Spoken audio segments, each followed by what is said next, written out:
So, I've been a filmmaker for close to 10 years now. And one thing that directors and filmmakers think about is where and what they're going to direct your attention to.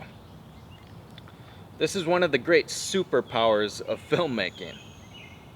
Uh, the, a really good director can get you to focus on the particular things or people or places or objects or whatever it is to elicit a strong emotion in you or teach you a concept or to just tell a story in the most powerful way.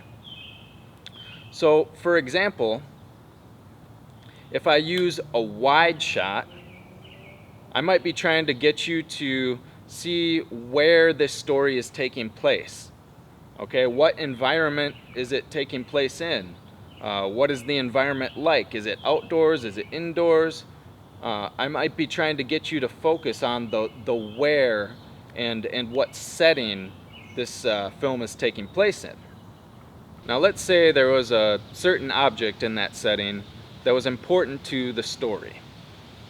A good director might then cut to a close-up of that object so that they can focus your attention on that particular object because they know it's important for you to notice that object in order to understand a particular aspect of the story.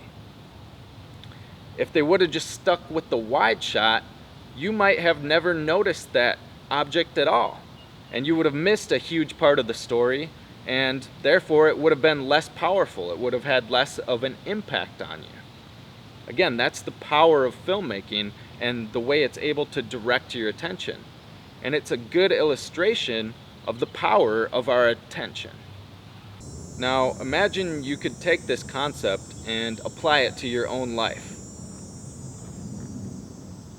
Guess what? Whether you realize it or not, this actually is already being applied to your own life. You are a director. Your mind and your attention are the camera and the shots. And your life is the film. So wherever you direct your mind and your attention, that's going to tell the story of your life. Now at any given moment, there are literally billions of things you could be paying attention to. Is there a river behind him? Are his eyes green? Is there an ant crawling on that tree? What is that box for? What kind of birds are chirping in the background? Oh, he's wearing a hat today. Is that a real siren or is that just superimposed over the video? It's just superimposed over the video. There are literally billions of different things you could focus on. So why is this important? Well, by choosing to direct your attention to any given particular thing or person or whatever, you're directing the story of your life. And so if you choose to focus on negative things, your life is probably going to go pretty poorly. If you choose to focus on positive things, your life will probably go pretty well. Now, I'm not saying that if you focus your attention on one thing, it will instantly change your life. And I'm also not saying that this is some kind of magic trick where you just picture yourself in a Lamborghini and poof, magically it appears. The way this works is that there are certain patterns, and what you look for is what you tend to find. So for example, if you're feeling hungry and you're thinking, oh man, I'm hungry right now, you're probably going to notice sources of food. You might be driving by and see a restaurant and be like, oh yeah, there's a restaurant, I could go eat there. The thing you're thinking about is actually directing your decisions and where you're headed. Another example of this is if you say something like, I'm broke.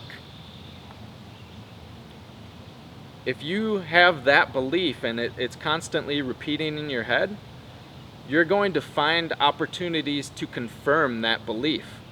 And when opportunities present themselves to maybe make a little more money or get out of that situation where you're broke, you're going to self-sabotage because you believe that you're broke, and you've been focusing so much on that it's hard for you to even see yourself in a situation where you're not broke.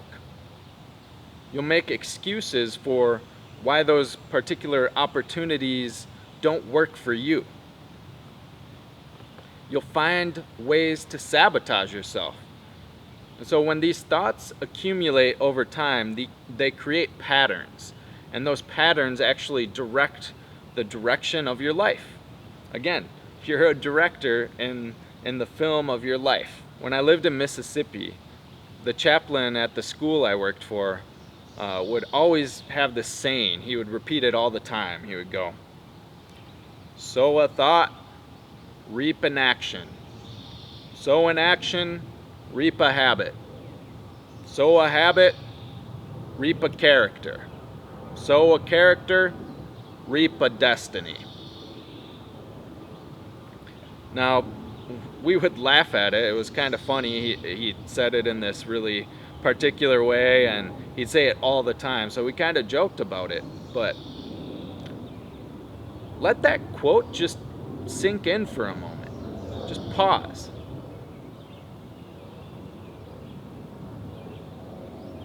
Do you realize how powerful that is? Do you realize what that's actually saying? It's saying that the way you think actually is going to determine your destiny. That's incredibly powerful. And when you realize that, it changes everything. But again, it's not some kind of magic trick. It's not some vague platitude that you just hear and kind of brush off. You need to actually internalize it and believe it and understand what it's really saying. Understand the way your mind works and the way you think about things.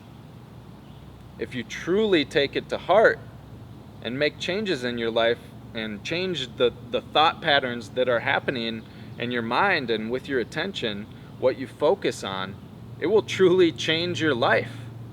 You'll begin to notice what you're thinking about in any given situation. So, for example, let's say you're out socializing somewhere, right? And you could think two different ways. Let's imagine there's two people, exact same situation, everything externally looks the exact same. But the first person starts thinking, "Oh man, there's a couple people ignoring me. That must mean people don't like me." The second person thinks, "Oh, look at all the opportunities there are to meet new people. And they expect people to like them." Those two people, again, exact same external situation, totally different results. I guarantee you that the second person is going to be making friends, and the first person is going to go feel bad about themselves later on and not have very good interactions with people. They could even say the exact same words. They could repeat line for line what the other one says, but their interactions would go totally differently, because the people they're interacting with would pick up on their internal reality, what they're actually believing. And so that's why this really needs to take root in your mind. It can't just be a superficial thing that you acknowledge. You actually have to believe it and work on yourself to change those thought patterns and the way you think about things. You have to start learning how to see things positively. Look for the good and the positive in things, and life will become more positive. It will become better. You'll enjoy it more.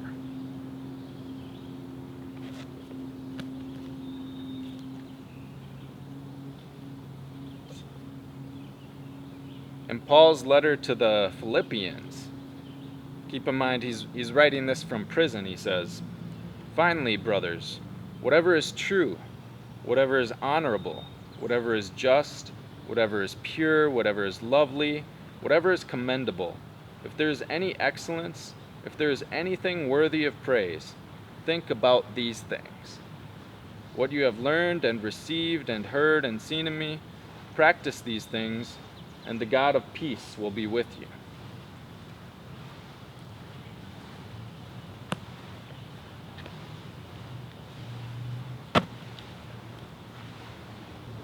Paul was explaining how to have peace. And this is coming from a man who was in prison when he wrote this. He was in this horrible situation of suffering and confinement, and yet he was joyful and at peace. He knew God was with him. And that brings me to another point about this whole idea. And it's that just by changing your thoughts and thinking positively, it doesn't mean your life is just going to be extraordinary and it's always going to be great and there's never going to be bad situations anymore. No, you're still going to experience loss, you're still going to experience suffering, you're still going to experience death. We're all headed towards death, right? But what happens when you're in those situations, your experience of those things is going to be totally different. One of the things I learned when I broke my back was that my attitude really made a difference on how I experienced the pain and the suffering I was going through. I could sit there and say, oh, why did this happen to me? That's kind of like the poor me mindset. It's a victim mindset. Like, oh, this thing, it happened to me. I have no control. I have nothing I can do. Or I was able to think, you know what? Maybe this is an opportunity for me to overcome some horrible trauma and suffering and come out stronger. Or maybe this is a new way for me to relate to other people. Or maybe this is a way for me to relate to Jesus and his suffering more. You see, you can look at it in two different ways. Again, same situation, same external circumstances. But when you look at yourself and you look at those situations with a victim mindset, there goes the jet ski again. If you look at those situations with a poor me victim mindset, the people who do that often end up isolated and suffering, and they're just unhappy with life. And the people who look at it with a positive lens, they end up becoming resilient and often do amazing, extraordinary things. It actually becomes like a superpower for them. Have you ever had the experience where there were tons of positive things happening, but for some reason you could only focus on the one negative thing? I mean, social media is a great example of this. You could have tons of great comments on a post, everyone's liking it, whatever, and yet you'll focus on the one person who decided to put a negative comment in there, and you'll just fixate on that. There could be a million awesome things going on, and yet we'll choose to focus on the one bad thing.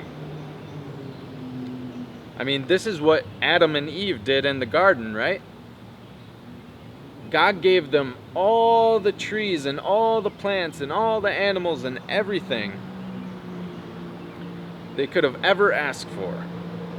They could have been fully satisfied with everything God gave them. And yet, they chose to focus on the one tree they couldn't eat from.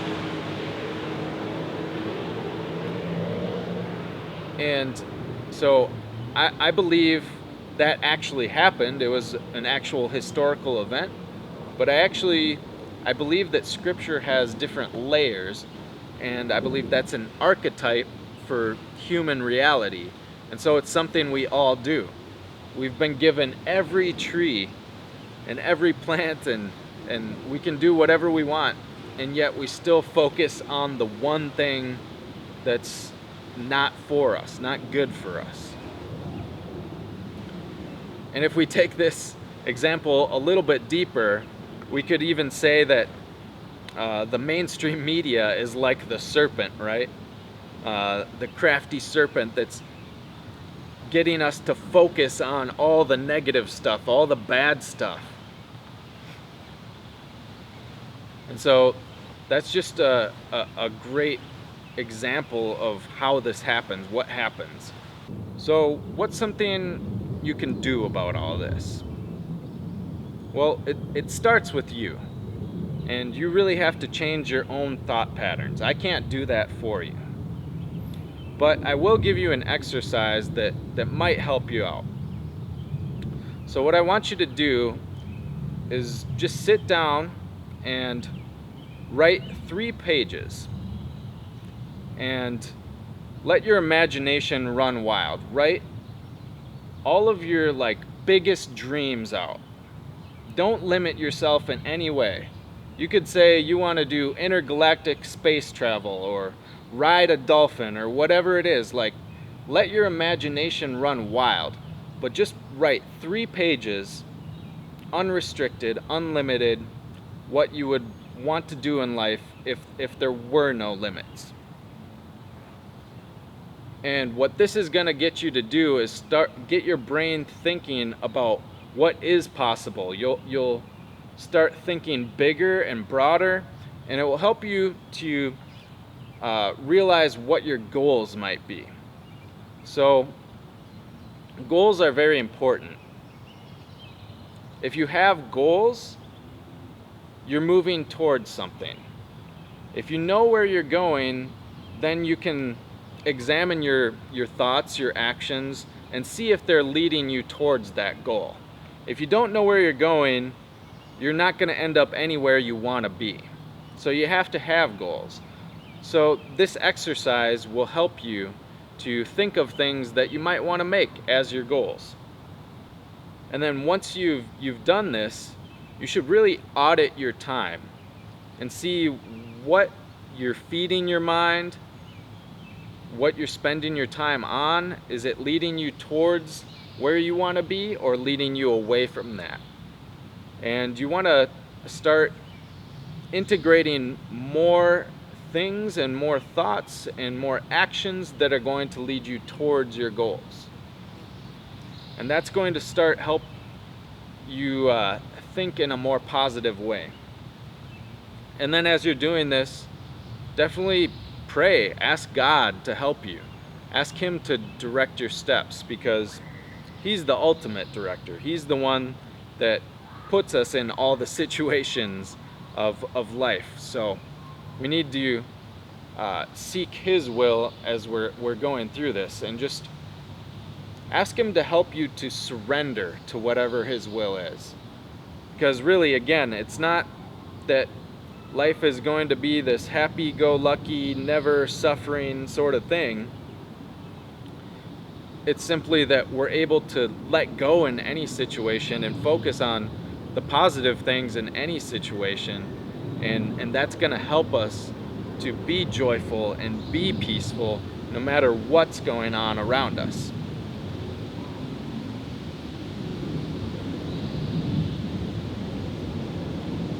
So thanks for watching.